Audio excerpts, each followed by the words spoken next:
Praise the lord. యేసు నామమే జయము. మన రక్షకుడు, మన విమోచకుడైన యేసుక్రీస్తు అతి పరిశుద్ధమైన నామములో అందరికీ వందనాలు. చిన్న ప్రార్థన ద్వారా ఉదయకాల వాక్య భాగం ధ్యానించుకుందాము.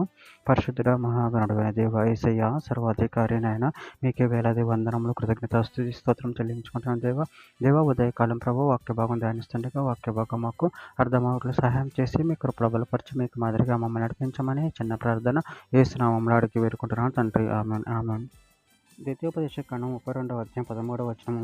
భూమి యొక్క ఉన్నత స్థలముల మీద వాడిని ఎక్కించెను, పొలంలో పంట వానికి తినిపించెను, కొండ బండ నుండి తేనెను, చెక్కుముకి రాతి బండ నుండి నూనెను అతనికి జూరించెను. ఆమె దేవుని వాక్య భాగం దీవించును గాక.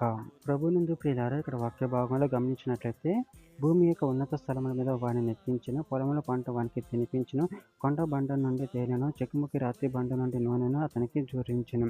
అదేవిధంగా వాక్య భాగంలో గమనించినట్లయితే ద్వితీయోపదేశ కాండం 33వ అధ్యాయం 29వ వచనంలో, ఇజ్రాయేలు నీ భాగ్యమంతా గొప్పది, యెహోవా రక్షించిన నిన్ను పోలిన వాడెవడు? ఆయన నీకు సహాయకరమైన కేడము, నీకు ఔన్నత్యమును కలిగించు ఖడ్గము. నీ శత్రువులు నీకు లోబడినట్లుగా వారు వేషం వేయుదురు, నువ్వు వారి ఉన్నత స్థలమును త్రొక్కుదువు. యెషయా గ్రంథము 58వ అధ్యాయం 14వ వచనం. నువ్వు యెహోవా యందు ఆనందించుతూ దేశం యొక్క ఉన్నత స్థలముల మీద నేను నిన్నెక్కించెదను, నీ తండ్రి అయిన యాకోబు స్వాస్థ్యమును నీ అనుభవంలో ఉంచెదను. యెహోవా సెలవిచ్చిన వాక్కు ఇదే. కీర్తనల గ్రంథం 81వ అధ్యాయం 16వ వచనం. అతి శ్రేష్టమైన గోధుమలను అనుగ్రహించి నేను వారిని పోషించెదను, కొండ తేనెతో నిన్ను తృప్తిపరచుదును. యెషయా గ్రంథం 48వ అధ్యాయం 21వ వచనం. ఎడారి స్థలములలో ఆయన వారిని నడిపించును, వారు దప్పిగొనలేదు.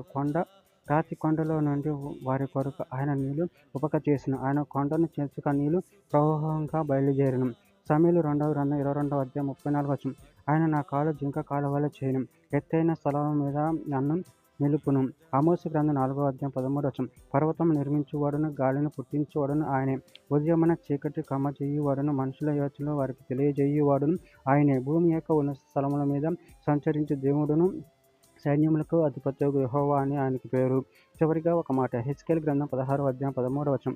ఇలాగూ బంగారుతోనూ వెండితోనూ నేను నిన్ను అలంకరించి సన్నపు అవిసెనారయు బట్టను, విచిత్ర కుట్టు పని గల బట్టలను నీకు ధరింపచేసి, గోధుమలను తేనెయు నూనెయు నీకు ఆహారముగా ఇయ్యగా, నువ్వు మిక్కిలి సౌందర్యవతివై రాణియగునంతగా అభివృద్ధి నొందితివి. ఆమె దేవుని వాక్య భాగం దీవించిన గాక. చిన్న ప్రార్థన చేసుకుందాము. పరిశుద్ధుడ ప్రేమకరణ దేవేశయన, మీరు ఇచ్చిన వాక్య ధనాన్ని బట్టి ప్రభు కృతజ్ఞతలు చెల్లించుకుంటున్నాను తండ్రి.